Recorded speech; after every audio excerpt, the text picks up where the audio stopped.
제사장과 레위인이라는 말씀의 제목으로 은혜를 나누겠습니다. 민수기 18장 말씀을 읽다 보면 민수기 말씀을 이렇게 쭉 읽다가 18장 말씀을 읽으면 이거 뭔가 다른데 라고 하는 느낌이 있습니다. 민수기는 하나님이 모세에게 말씀하시고 모세가 백성들에게 전달해 주는 방식입니다. 그런데 오늘 말씀은 여호와께서 아론에게 이르시되 하면서 아론이 하나님의 말씀을 듣는 사람으로, 아론이 듣고 전하는 그런 형태로 되어 있습니다. 이는 얼마 전에 고라를 비롯한 그 함께하는 사람들이 하나님이 너희에게만 계시냐, 우리에게도 계신다 하면서 모세와 아론의 영적 권위에 도전했다가 심판을 받았는데, 이 하나님이 모세뿐만 아니라 아론에게도 말씀하시는 것을 보여주면서 아론 역시 하나님이 구별해서 사용하시는 사람이라는 것을 좀 확실히 인식시켜 주시려고 하는 그런 의도라고 볼 수 있습니다. 물론 아론을 통해서도 말씀하시는 하나님은 필요에 따라서 누구에게든지 말씀하시는 하나님이십니다. 근데 문제는 하나님의 뜻을 의심하고 그 세우신 사람들을 불신하는 태도입니다. 가끔 하나님께 기름 부음 받아서 사역하던 사람들이 잘못된 길로 들어서거나 모두를 실망시키는 그런 경우들을 우리가 가끔 보게 됩니다. 근데 이것은 하나님이 그를 택하시고 세우시는데 실수하신 것이 아니라 그가 죄의 유혹에 빠져서 변심하고 타락한 겁니다. 교만해지는 겁니다. 그리고 또 문제가 있으면 사울에서 다윗으로 바꾸시는 분도 하나님이십니다. 성도는 기본적으로 하나님의 뜻과 섭리를 인정하고 인내하며 하나님의 손길을 기다릴 줄 알아야 합니다. 이런 말씀이 모세와 아론을 비롯한 하나님께 쓰임받는 사람들에 대해서 불가침 영역이다 이렇게 말씀드리는 뜻이 아닙니다. 다만 하나님의 섭리와 역사하시는 방법을 신뢰하는 것도 믿음이다라는 겁니다. 오늘은 하나님이 아론에게 주신 말씀을 통해서 하나님이 그와 그의 주변 사람들을 통해서 어떤 일을 하게 하시는지를 한번 살펴보려고 합니다. 우선 제사장은 죄를 담당하는 사람입니다. 책임이라는 것은 상당한 부담입니다. 제가 전반기에 안식을 보내면서 종교개혁지 탐방을 다녀왔습니다. 30여 명의 지방의 목사님들 그리고 가족들하고 종교개혁자들의 발자취를 따라서 유럽의 좀 여러 나라를 이렇게 다녀왔는데요. 그런데 이번 여정은 이전에 제가 단체를 좀 인솔하면서 다녀오던 때와 느낌이 달랐습니다. 일단 저는 일정에 대한 부담이 없었습니다. 그냥 몇 시까지 나오세요 그러면 부지런히 그 시간에 나가면 되고, 버스에 타라면 타고, 기차 타라면 타고, 비행기 타라면 타고, 여권 꺼내세요 그러면 꺼내고, 그런 거 하는 겁니다. 짐 무거운 짐 이렇게 좀 덜어주는 거 몇 번 외에는 저는 그냥 식사 맛있게 하라면 또 맛있게 하고, 그랬습니다.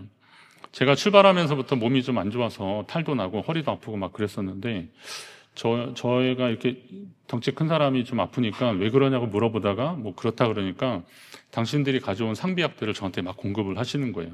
어떤 약은 막 2개, 3개씩 막 겹치기도 하고 그랬습니다.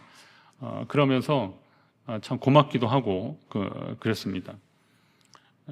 돌아오는 날에는 우리가 이제 두바이를 거쳐서 이렇게 오게 됐는데 가다가 비행기가 이렇게 유턴하는 게 느껴졌습니다. 그래서 이거 왜 그런가 그랬더니 안내방송으로 하필 그날이 이스라엘이 이란을 침공한 날이었습니다. 폭격한 날이었습니다. 그러다 보니까 이란 영공이 폐쇄됐다는 거예요. 근데 글로 갈 수 없다는 겁니다. 그래서 기장이 이제 안내방송을 하는데 이렇게 대충 들어보니까 다시 해양 리턴을 하든지 아니면 대체 항로를 찾아서 갈 테니까 조금 기다려달라고 그러는 겁니다. 그러니까 이제 목사님들이 막 수근수근 하는 거죠. 왜냐하면 그날이 금요일 밤이었거든요. 그러면 토요일 새벽에 떨어져서 와서 이제 예배를 인도해야 되는데 이게 스케줄이 꼬이면은 이제 주일 예배를 못 드리는 상황이 되는 거잖아요. 그래서 어떡하지 막 걱정하고 막 그러는 거예요. 그런데 저는 이제 그 부담이 없지 않습니까? 그러니까 두바이에서 하루 자고 가나 보다. 그래가지고 저는 또 그런 경우에는 다 호텔도 다 잡아주고 막 그러거든요. 식사권도 주고 막 그래서 신난다 그랬는데 기장이 대체 항로를 찾았다는 거예요. 그래가지고 파키스탄 영공으로 해가지고 이제 저희가 도착하게 됐습니다. 그런 거죠. 예전에 제가 한 3, 40명 정도를 인솔해서 성지순례나 선교지 탐방을 가고 다녀온 적이 있는데, 그때는 일정 내내 제가 긴장을 늦출 수 없었습니다. 밥이 뭐 어디로 넘어가는지 막 아파도 아픈 티도 못 내고 그랬습니다. 요르단에서 있었던 일인 것 같은데, 일행 중에 어떤 분이 좀 평소에 드시던 약을 충분히 못 가져온 거예요. 그 약이 다 떨어진 겁니다. 그런데다 또 몸도 안 좋고 막 그러는 겁니다. 근데 일행은 전체는 이제 움직여야 되니까, 근데 가이드도 요르단 사람이 아니니까 뭐 또 인도를 해야 되니까 가고, 그래서 이분을 제가 막 현지 선교사 연결하고 또 현지인 연결해서 병원에 가서 막 그 약 종류가 뭔지를 또 파악해가지고 막 이렇게 막 설명하고 막 그러면서 간신히 약을 받아서 그렇게 했는데, 그런 과정들을 보면서 그 생각이 나더라고요. 책임을 맡으니까 그랬던 거죠. 반면에 그 지난번처럼 그렇게 그냥 따라가는 거는 그냥 가라면 가고 오래면 오고 앉으라면 앉고 서라면 서고 하는 그런 거죠. 모세와 아론의 직무는 고라당이 시기할 정도로 좀 근사해 보였지만 사실 책임감이 너무 큰 일이었습니다. 본문 1절에도 너와 내 아들들과 내 조상의 가문은 성소에 대한 죄를 함께 담당할 것이라 그랬습니다. 이게 좀 해석이 필요한 본문인데요. 너와 내 아들과 내 조상의 가문이라는 것은 레위 지파를 말하는 것이고, 이 레위 지파는 성소에 대한 죄, 성소, 성막을 외인이 침범하지 못하게 하라는 겁니다. 일반 백성이 거룩한 곳을 범하여 죽임을 당하지 않도록 그렇게 그 자리를 잘 지키라는 겁니다. 즉 제사장이나 레위인 이외의 사람들이 성소에 접근하거나 함부로 성물을 만져서 하나님의 거룩성과 영광을 훼손하여 죽지 않게 하는 일을 그와 그의 아들들 그리고 레위 지파가 맡았다는 겁니다. 하나님이 정하신 거룩한 성소를 지키는 것이 그들의 직무고 책임이었는데, 여기에 너와 내 아들들은 너희의 제사장 직분에 대한 죄를 함께 담당할 것이니라 조금 더 부담되는 말씀을 주십니다. 제사장 직분에 대한 죄를 함께 담당하라. 이는 하나님께서는 당신의 거룩한 일을 맡기신 자에게 권리와 명예를 허락하실 뿐만이 아니라 맡은 일에 대한 책임도 반드시 물으신다라는 그런 뜻입니다. 하나님이 맡겨주신 사명, 직분의 소중함을 좀 알라라는 겁니다. 레위인은 성막에서 제사장을 돕는 사람으로 불러주셨습니다. 그렇게 명해 주셨습니다. 이스라엘 민족 자체가 하나님 백성이지만 그 중에서도 특히 레위인을 자신의 소유라고 하나님이 하셨습니다. 이게 사연이 좀 있습니다. 원래 이스라엘의 첫 열매, 초태생은 모두 하나님의 소유라고 여겼습니다. 출애굽기 13장에 보면 사람이나 짐승을 막론하고 태에서 처음 난 모든 것은 다 거룩히 구별하여서 내게 돌리라. 이는 내 것이니라. 그러니까 이스라엘의 모든 초태생은 내 것이라라고 하셨습니다. 자, 그런데 여기서 또 생각해 보는 것은 애굽의 10번째 재앙에서 이스라엘의 장자들이 살아남은 사건이 있습니다. 10번째 재앙에서 어린 양의 피를 문설주에 바른 이스라엘 백성들 그 집에 있는 장자들은 다 살아남았습니다. 반면에 애굽의 장자들은 다 죽었겠죠. 이후에 백성 중에 한 1개월 이상의 이스라엘의 장자들을 세어보니까 22,273명이 되었습니다. 전체 숫자 중에서 첫째가 22,273명입니다. 근데 레위 지파의 남자들을 다 세보니까 22,000명입니다. 그러면 빼기 하면 몇 명 남아요? 273명이 남거든요. 자, 이 사람들에 대해서는 한 사람당 5세겔씩 해서 성소의 세겔로 해서 속전으로 하나님께 드리라고 하는 겁니다. 그러니까 하나님은 이스라엘의 초태생 전체는 애굽에서 살려주셨지만 그들이 하나님의 소유다라는 것을 잊지 말라라는 그런 의미로 레위인의 숫자와 그리고 그 모자라는 그 수를 속전을 통해서라도 하나님의 성소에 바치라고 그렇게 말씀해 주셨습니다. 그리고 이 사건을 계기로 레위인은 이스라엘 모든 지파의 장자를 대신한 사람이다라고 하는 인식이 컸고요. 그들은 하나님 섬기는 것을 기업으로 삼았던 겁니다. 자, 이스라엘의 장자들도 애굽의 장자들처럼 죽을 수밖에 없는 존재들이었지만 하나님의 은혜로 살게 된 것입니다. 그러니 그들의 생명은 당연히 주님의 것입니다. 바울도 그런 말씀했잖아요. 허물과 죄로 죽었던 너희를 살리셨도다. 어떻게 살리신 거예요? 허물과 죄로 죽었던 너희를 근원이라 그랬으니까 예수 그리스도를 의미하잖아요. 예수 그리스도의 보혈로 살리셨도다 라고 하는 겁니다. 그럼 나를 살리신 주를 위해서 사는 것은 성도의 기본 중에 기본인 겁니다. 여러분이 혹시 여러분에게 큰 은혜를 베풀거나 여러분의 생명을 살린 사람을 만나면 어떻게 대하겠습니까? 군에 있을 때 제가 수송부였는데, 수송부는 큰 차를 정비할 때 자키로 이렇게 바퀴를 뜰 때 자키를 쓰지만, 큰 차들은 또 뭐 작은 차도 그렇지만 위험하니까 안전자키라는 것을 꼭 씁니다. 그래서 그게 피라미드 모양처럼 되어 있는데 끝이 좀 이렇게 편편하고요. 그래서 근데 제가 보니까 우리 그 고참 중에 하나가 밑에 들어가서 작업하는데 자키만 떴지 안전자키를 안 했더라고요. 그래서 제가 그냥 지나가면서 그 옆에 있길래 왜 이걸 안 해요? 그리고 이렇게 축 밀어넣었어요. 그런데 한 얼마 안 돼서 갑자기 우집근하면서 차가 확 기운 겁니다.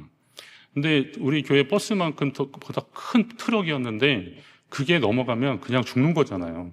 근데 제가 그걸 딱 하고 나서 그게 딱 받쳐진 거예요. 그러니까 그 밑에 들어가 있던 사람이 안 그래도 얼굴이 까만데 얼굴이 하얘져서 나왔어요. 그러더니 저 손을 잡더니 고맙다고, 네가 날 살렸다고 막 그러는 겁니다.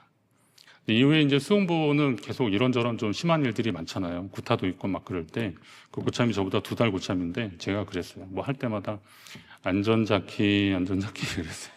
그래서 저는 이제 열애 막 시켜주고 아주 재밌게 잘 지냈습니다. 저랑 동갑이었었는데 그런 거죠.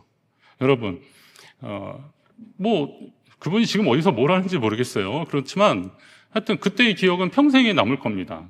혹시 이 근처에서 저를 만나면 꼭 우리 교회에 나오지 않을까 하는 생각이 제가 드는 거죠. 여러분, 우리가 예수님을 믿는다는 것은 예수님이 날 위해 나의 죄를 대신해서 십자가에 돌아가셨습니다 라는 것을 믿는 거예요. 그분이 내 생명의 은인입니다 라는 것을 인정하는 거예요. 그렇잖아요. 사망에서 생명으로 옮겨진 것이 예수 그리스도를 믿는 일이거든요. 그렇다면 그 허물과 죄로 죽었던 우리를 다시 살리신 그분을 위해서 살아가는 것, 그분의 명을 따라서 살아가는 것은 성도의 가장 기본 중에 기본이라는 겁니다. 레위인들은 그 장자들의 목숨값을 대신하고 있는 사람들이었기 때문에 다른 형제들의 생명에 대한 책임이 있는 사람들입니다. 그런 책임을 가진 사람들이, 다른 사람의 생명에 대한 책임을 가진 사람들이 허투루 인생을 살아서야 되겠습니까? 그러니까 하나님이 정하신 법대로, 하나님의 말씀대로 살아가는데, 그들에게 주신 하나님의 명령은 성막에서 제사장을 돕는 일을 하라는 것입니다. 본문의 표현에 그들이 너를 돕게 하라, 그러니까 도와주라라고 했기 때문에 뭔가 좀 메인이 아니라 주변에서 이렇게 도와주는 정도로 생각해서 섭섭해하는 분들도 있겠지만, 넓은 의미로 본다면 우리는 모두 하나님의 동역자들이라는 사실을 알아야 됩니다. 왜냐하면 제사장도 자기 유익을 위해서 일하는 사람이 아니라 하나님이 명하신 일을 하는 사람들이잖아요. 그러니까 하나님이 명하신 일을 하는 사람들을 돕는 일은 결국 하나님 일에 동참하는 것이고, 바울이 표현한 대로 이것은 하나님의 동역자가 되는 일이라는 겁니다. 여러분도 어떤 형태로든 하나님의 영광을 위해서 하라고 했는데, 무엇을 하든지 하나님의 영광을 위해서 하라고 했는데 어떤 형태로든 그것이 주님 안에 있고 주를 위한 일이라면 최선을 다하시기를 간절히 바랍니다. 그것이 하나님의 일에 동참하는 일입니다. 또 이렇게 돕는 자가 또 명심해야 하는 것이 있습니다. 그 일에 대한 책임을 갖고 일하는 사람보다 더 앞서지 말라는 겁니다. 그러니까 제사장보다 레위인이 더 앞서지 말라는 것이죠. 예전에 저는 솔직히 좀 야당 기질이 있었습니다. 뭐 지금도 아주 없는 건 아니지만 저한테는 그런 반골 기질이 좀 있었습니다. 생각해보면 제가 특별히 잘나거나 뭐 대단한 건 없는데, 그렇다고 또 저는 또 그런 게 있었거든요. 뭘 시키거나 그러면 어떻게든 이걸 하려고 하는 그런 게 있었기 때문에 하여튼 밤이 새도록 그 일을 해서 맞춰놓는 게 이제 저의 속성이었습니다. 그런데 이런 사람들의 문제의 특징은 뭐냐면 남들 하는 일이 그다지 마음에 들지 않는다는 겁니다.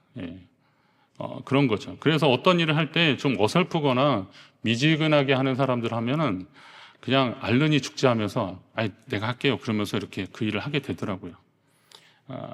그런데 이제 지금은 제가 그 비난과 비판을 더 많이 받는 자리에 좀 있다 보니까 예전에 한 뭐 30대 때, 뭐 20대, 30대 때는 그런데 지금 뭐 제가 이제 담임 목사로서 어떤 일을 하고 또 진행하면서 이런저런 피드백을 받는데 좋은 소리도 많이 듣지만 안 좋은 소리도 이렇게 듣고 또 왜 그랬냐 뭐 이렇게 막 이런저런 뭐 말씀들을 많이 들으면 제가 생각하는 게 그때 내가 그래서 이런 일을 만나는구나. 그때 제가 얼마나 교만했는가 이런 생각이 좀 들기도 하고 그렇더라고요. 실이 아무리 금실이라도 바늘보다 앞설 수는 없습니다.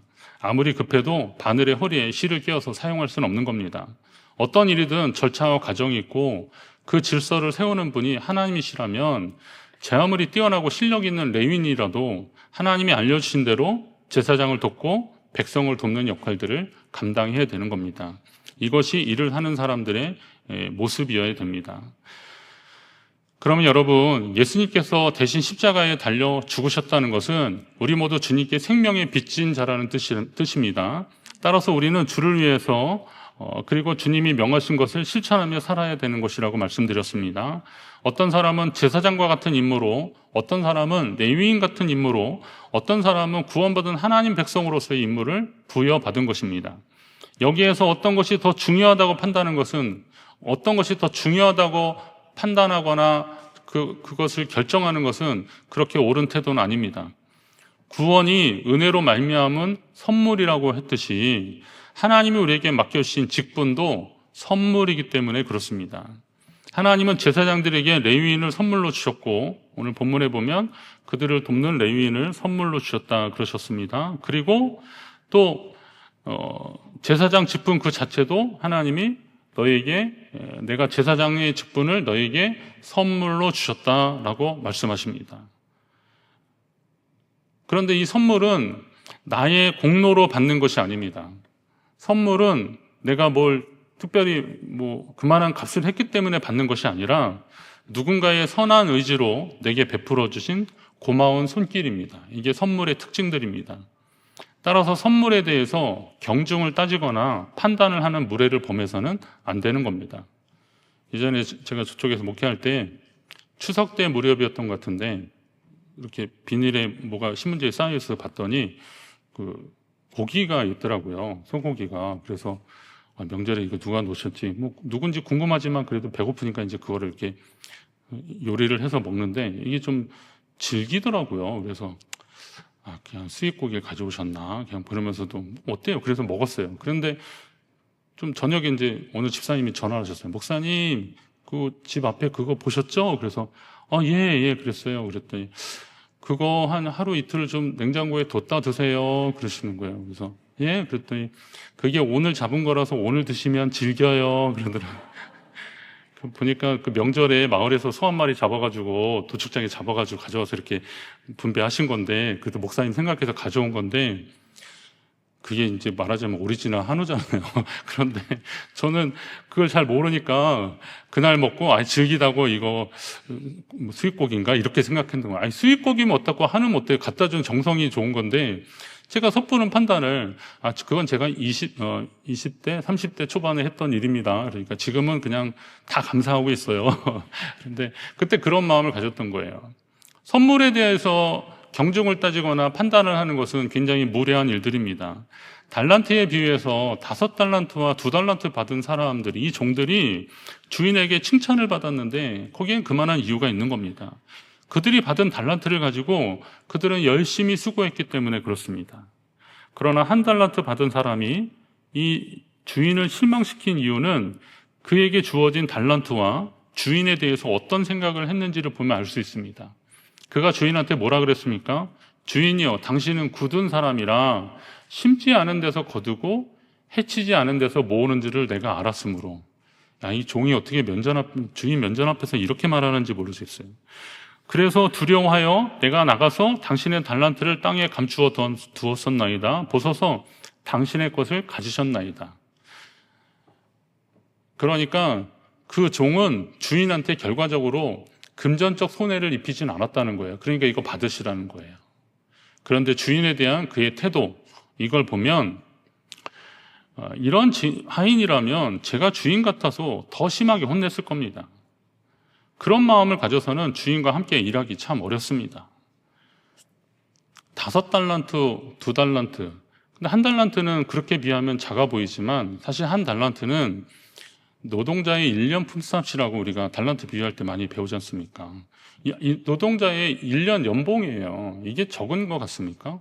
그런데 그것을 다른 사람과 자꾸 비교하니까 별거 아닌 것 같고 초라해 보이고 자기가 좀 상대적으로 박탈감을 느끼고 그리고 그런 결정을 한 주인에 대한 섭섭한 마음을 가지니까 지금 이런 행동을 했다는 것이죠. 이런 마음을 가지고는 주인과 함께 일하기 어려운 겁니다. 그래서 주인이 그를 꾸짖고 그를 쫓아내는 겁니다. 하나님이 여러분에게 맡기신 일들을 소중히 여기시기 바랍니다. 오늘 말씀을 보면 직분은 선물입니다. 한번 따라할까요? 직분은 선물입니다. 예. 자, 직분이 선물임을 믿으시기 바랍니다. 직분의 경중을 자꾸 따지기보다는 직분을 선물로 주신 하나님 앞에 감사하십시오. 그들을 돕도록 보내신 사람들, 레위인들도 선물입니다. 함께 일하도록 붙여준 사람들 선물입니다. 여러분 옆에서 함께 노래하는 분들도 하나님 보내신 선물이고 함께 예배하는 분들도 하나님 보내신 선물입니다. 주방에서 일하실 때 같이 설거지하는 그분도 하나님 보내신 선물이라 생각하시고 또 교회 계단을 올라올 때 같이 계단을 이렇게 올라오시는 그분들도 하나님이 예배자로 보내주신 선물이라고 생각하셔야 됩니다. 앞에서 말씀드렸듯이 선물에 대한 섣부른 평가보다는 선물을 주신 하나님께 감사하시고 그 사명을 잘 감당하는 사람들이 지속적으로 하나님의 은혜와 복을 경험하게 될 줄로 믿습니다. 제사장과 레위인들의 직무는 민수기 3장에서 사실은 이미 말씀드렸습니다. 우리 민수기 말씀 이렇게 순차 설교하면서 계속 봤는데 민수기 3장에도 이미 이 제사장과 레위인에 대한 직무는 말씀을 하셨어요. 그런데 오늘 다시 말씀하시는 이유는 뭘까요? 백성이 그 뜻을 잘 이해하지 못해서 고라당의 죄를 범한 것도 있고 또 직분을 맡은 제사장과 레위인들에게 하나님이 또 교훈하시기 위해서 오늘 이 말씀을 좀 더 구체적으로 그리고 아론에게 말씀하시는 것으로 보시면 됩니다. 제사장들은 이 말씀을 하나님이 우리들의 영적 권위를 좀 다시 세워주는구나 라는 정도로만 이해해서는 안 되는 겁니다. 7절에 너와 내 아들은 제단과 휘장 안의 모든 일에 대하여 제사장의 직분을 지켜 섬기라 라고 하시면서 내가 제사장의 직분을 너에게 선물로 주었은즉 거기 가까이 하는 외인은 죽임을 당할지니라. 제가 오늘 이 본문을 읽을 때 웬만하면 끝에 아멘 하시는데 오늘은 아멘을 잘 안 하시는 거예요. 죽임을 당할지니라 이것 때문에 이게 축복이야 아니면 경고야 막 그러다 보니까 아멘을 설득하기 어려워하시는 그 심정을 제가 이해하는데 그게 정말 그럴 만큼 아론이 제사장으로서 이 말씀을 들었을 때 이게 굉장히 무거운 얘기라는 거예요. 그들이 만약 그 직분과 사명을 잘 감당하지 못하면 백성이 거룩한 성도를 침범하게 되고 그들이 죽게 된다는 겁니다. 그들이 그 자리를 지키지 않으면 느헤미야 때 이제 성벽을 쌓는데 성벽에 파수꾼들을 세우지 않습니까? 둘러가면서 한 52일 동안 공사를 하는데 그 사람들이 한 손에는 도구를 들고 한 손에는 창을 들은 거거든요. 근데 성벽을 지키는 거예요. 그 대적들이 산발락과 도비야 이런 그쪽의 사람들이 이걸 언제 쳐들어올지 모르니까 지키는 겁니다. 그런데 만약에 이 지키는 사람이 그 자리를 좀 벗어났다고 생각해 보십시오. 그러면 어떤 일이 일어나겠습니까?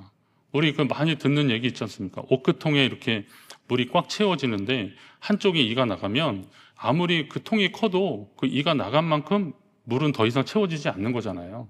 그런 겁니다. 그런 것처럼 하나님의 교회에 믿음의 공동체에 하나님이 일꾼들을 세우셨다는 것은 그건 뭐 담임 목사나 당회나 직원회나 이런 사무총회에서 인준을 받기는 하지만 그러나 모든 과정 속에서는 그건 하나님이 하시는 일들이잖아요. 그러면 그 맡은 것을 하나님이 내게 주신 선물로 생각하시고 그것을 잘 감당하는 것이 훨씬 지혜로운 그리고 믿음의 태도라는 것입니다. 그것을 잘 감당하지 못하면 그로 인한 공백으로 인해서 다른 잘못들이 일어나는 겁니다. 저희 아이들 어렸을 때 아내가 학교 갔다 오더니 어느 애 엄마한테 좀 굉장히 미안하고 그리고 사과하고 왔다는 겁니다. 그래서 왜 그랬냐 그랬더니 그분의 그 딸이 저희 딸아이보다 더 아래인데 비슷하지만 아래인데 걔가 집에서 자다가 막 경기를 하더라는 겁니다. 그래서 엄마가 왜 그러냐고 막 그랬더니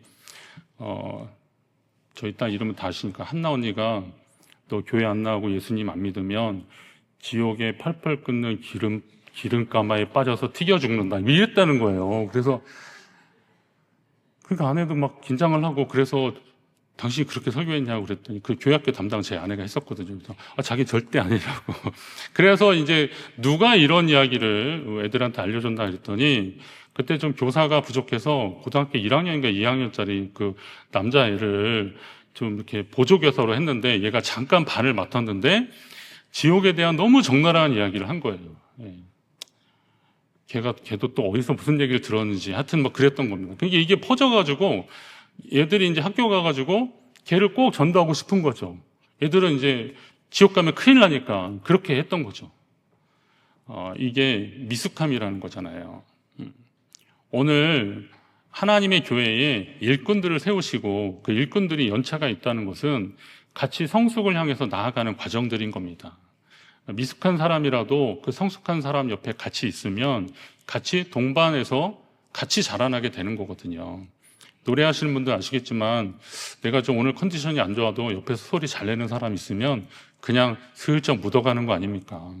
다음에 내가 또 컨디션 괜찮으면 내가 좀 더 소리 내고 그러면서 하나님 앞에 함께 자라나가는 거죠. 직분은 그렇게 하라고 주신 겁니다. 어느 한 사람이 대단해서 특별해서 그 사람에게만 주신 게 아니라 함께 감당하라고 하는 것입니다. 지난 주간 묵상한 에스겔 13장 말씀에 이런 말씀이 나옵니다. 너희가 어찌하여 내 백성의 영혼을 사냥하면서 자기를 위하여는 영혼을 살리려 하느냐. 내 백성의 영혼은 사냥당하고 있다. 다 죽어가고 있는데 너만 사느냐라고 이야기하십니다. 내 백성에게 너희가 거짓말을 지어내어 죽지 아니할 영혼은 죽이고 살지 못할 영혼은 살리는도다. 다시 말해서 죽지 않아도 될 사람들, 하나님의 말씀 듣고 돌아올 사람들은 죽어버리고 그리고 말하자면 징계받아야 될 사람들은 자기들이 괜찮은 줄 알고 도도해지고 교만해지고 그렇게 하도록 내버려뒀다는 거예요. 이거 누구한테 얘기한 거냐면 거짓 선지자들한테 얘기한 거거든요. 물론 이 말씀 읽으면서 저도 이제 묵상하게 되는 거죠. 말씀을 전하는 자의 책임에 대한 이야기를 하는 겁니다. 그러나 이것이 말씀을 전하는 자의 책임만 말하는 거겠습니까? 하나님의 일을 맡은 자들에 대한 책임입니다. 여러분이 그 자리에서 그 일들을 감당할 때 거기에서 하나님이 역사하시고 함께 하신다는 겁니다. 그리고 그 일들을 기쁨으로 선물로 받은 것처럼 기쁨으로 감당할 때 거기에 더 풍성한 역사를 더해 주실 줄로 믿습니다. 사명자가 자기 역할을 하지 않을 때 어떤 일이 일어나겠습니까? 제사장이든 레위인이든 백성이든 우리는 모두 각자에게 맡겨진 사명과 직분이 있다는 사실을 아셔야 됩니다. 믿음으로 감당하셔서 주님의 동역자로 쓰임받는 저와 여러분, 우리 교회가 되기를 간절히 바랍니다.